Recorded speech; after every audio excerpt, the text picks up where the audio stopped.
Много ви благодаря, че дойдохте. Аз се казвам Атанас Стоянов и съм радиоводещ. Водещ съм в БГ Радио вече 22 години. Това е моята професия, моето всекидневно занимание и нещото, което така мен ме пали и ме кара да се чувствам много добре в моята професия, която съм избрал, професията на музикален журналист. Тук съм, за да ви разкажа за кампанията "Научи ме да играя", кампания, която има за цел да запали, да въвлече младите хора в областта на фолклора, на музиката, на танца и на добре изкараното време. Много искаме да благодарим на нашите, как да се каже, вече съмишленици. Това са Ракип Юсин, здравен медиатор в Национална мрежа на здравните медиатори. Благодарим и на Шабан Смаилов Гебов, образователен медиатор в основно училище Панайот Волов. Без вас и вашата помощ нямаше да си имаме тези млади хора, с които да се срещнем, на които да опознаем таланта, да разберем мечтите им. Така че сме ви много благодарни за това, че ни съдействахте, за да си спечелим още приятели в кампанията. Кой е най-малкия? Ти ли си най-малък? Да. Тогава започваме от теб. Разкажи ми за себе си. В кое училище учиш? В кой клас си? В Памбо, Уса, 7 А класа. Тошко, на теб какво ти харесва най-много в Пловдив? Центъра Така? и младите хора. И младите хора. Да. В кой клас си? 7. В кое училище учиш? Панайот Волов. Имаш ли много приятели? Да. Браво. Ето сега и дамата в компанията. На колко години си ти? На 20. На 20 години. Кое е най-хубавото на Пловдив, града, в който гостуваме днес? Пак така, центъра. Центъра. Този център не е център като на другите градове. Център с античен театър, център с тепета, център с изключителна архитектура, с... Как се казваше градината ви? Царската градина, нали така? Цар Симеон. Цар Симеоновата градина. Добре. Риф, кое е най-хубавото на Пловдив? В центъра. Така. Добре. Ти къде учиш? По машиностроение, професионално гимназия по машиностроение. Така. Кое е най-хубавото на твоето училище? Защо си избра точно това училище, този профил? Заради занаята. И да си взема книжката. Стефане, ти къде учиш? Панайот Волов. Така, в кой клас си? 7 Б. Така. Искам да ви кажа, че Стефан е един от талантливите млади хора на Пловдив. Ти ще ни кажеш какъв е инструмента, на който свириш. Аз кларнет се учим. Кларнет? Много хубаво. Добре, можеш ли да го покажеш кларинета? Ти го носиш. Да, и ето го ти тук. благодарим. Да. Кой те запали по свиренето? Откъде идва тази любов към кларинета? Моето семейство. Така. Всичките музиканти. Да. Кои са хората музиканти в семейството? Братовчет ми, чичо ми, брат ми. Цялата рода? Да. Да, са музиканти. Ей, че хубаво. И от това си вадат хляба. Да. Ана Мария, заповядай, моля те, ела. Това е едно момиче, което е горе-долу колкото вас. Голяма, на 10, ела. Да ви кажа, че Ана Мария, тя пък е от Пазарджик и е част от местния мажоретен състав, който се казва Мистерия. И Ана Мария е част от състава и вече имат своите завидни успехи, включително и купа за световен състав в Чехия. Само преди няколко месеца, така че да знаете, тук си имаме, така да се каже, и световна шампионка по мажоретен спорт, така че можем да я аплодираме. Мистерия е мажоретен състав в Пазарджик. Имат няколко световни титли. Как се казва ръководителя ви? Вергиния Нешева. Ти от колко години си част от Мистерия? 5. Нека да кажем това, че имаш сестра, която също е част от Мистерия и също част от отбора, който стана преди години световен шампион. Тя как се казва? Нели Бошкова. Нели Бошкова. От колко години е Нели Бошкова част от Мистерия? 10. 10 години. Добре. Къде ви беше последното състезание? Чехия, Острава. И там взехте купата, така ли? Да. Добре. Какво ви беше съчетанието, с което впечатлихте журито? Фантомът от операта. Браво! Браво!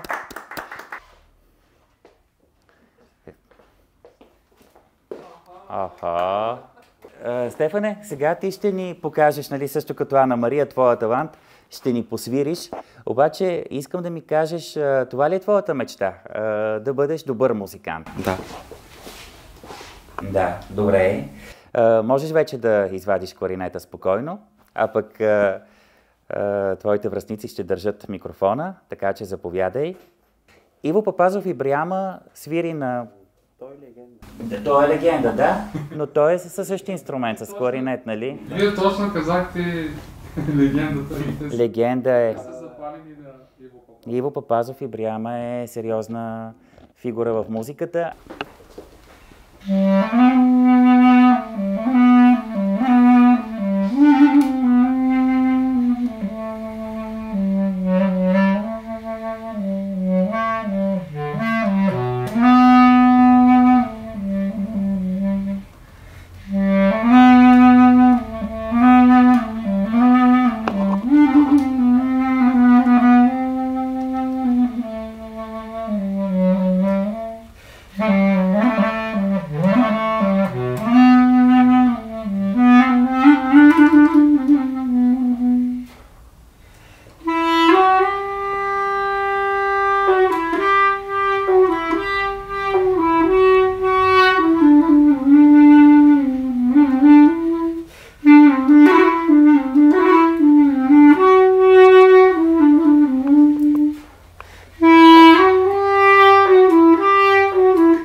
Стефане, много виртуозно изпълнение, браво. Какво ни представи?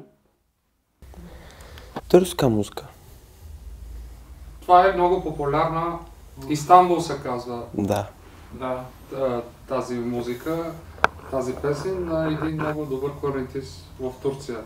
За какво си мечтаеш с кларинета? Да ставам голям кларнетист, да спирам една голям звезден оркестър. Браво! Един голям, звезден, популярен, добър, солиден оркестър. Раиф, ти за какво си мечтаеш? Аз се мечтая за това мотор да карам. Моторист. Моторист искам да карам. Обичаш високите Да, скорости? да. Добре. Первин, ти за какво си мечтаеш? Аз мечтаях да бъда фризорка. Браво. Да. Обичам да правя прически, кримове, така. Какви прически обичаш да правиш? По-ежедневни или по-официални? Официални, ежедневно така. Така. Ти каза, че си на 20 години, а практикуваш ли вече тази професия да правиш прически? По-малко, по-малко.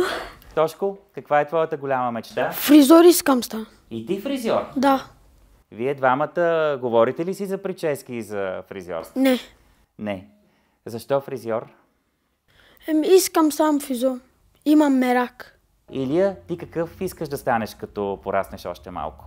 Аз бебен се ставам как порасна. Бербер, това е същото, нали така? Добре. И ти искаш да правиш бради? Да. Добре. Кое е хубавото на това да правиш хората красиви и да се чувстват добре от това? Ако има любов на бебен, всичко става. Кое е най-ценното в тези деца, в тази наша среща? Значи, ценното е, че хубавото е децата да се насочват към спорта, към музиката. Сегашните деца, сегашното поколение са такива деца, които искат тяхното. И понякога ние не можем да ги научим на нашето, те не научават тяхното. Примерно, ние, когато децата се насочат в някаква професия, която и ти да не желаеш, просто ги подкрепяме. Искаме и вие да ни кажете няколко думички за това как гледате на нашата идея по този начин да въвличаме младите хора, да показват своите таланти, да опознават фолклора, музиката, танца, изкуството. Как гледате на тази идея, с която сме? Да, децата по принцип, всяко дете си има някаква вътрешна дарба в самото дете. Аз ви казах, че работя в училище Панайот Волов, се занимаваме, даже си направихме там такъв танцов състав, си имаме вече. Взехме си скоро апаратура и всичко си имаме. Които така се занимават с таланти, ние ги усещаме. По принцип аз ги усещам кои деца и ги дърпаме като школа, така с самата школа и почваме да ги обучаваме, нали. Имаме си такъв като ансамбъл, с ансамбъл се води такъв състав и с преподавателката по музика обучаваме ги децата, нали, продължават напред да се върват. Даже сега ще включваме и Стефан вече в този ансамбъл, нали, детски ансамбъл в училище, ще го вземем него с кларнита, нали, имаме сетъпа, имаме с музикални инструменти, така доста и ще го включим и него. Браво, Еми, успех, на добър час. Благодаря.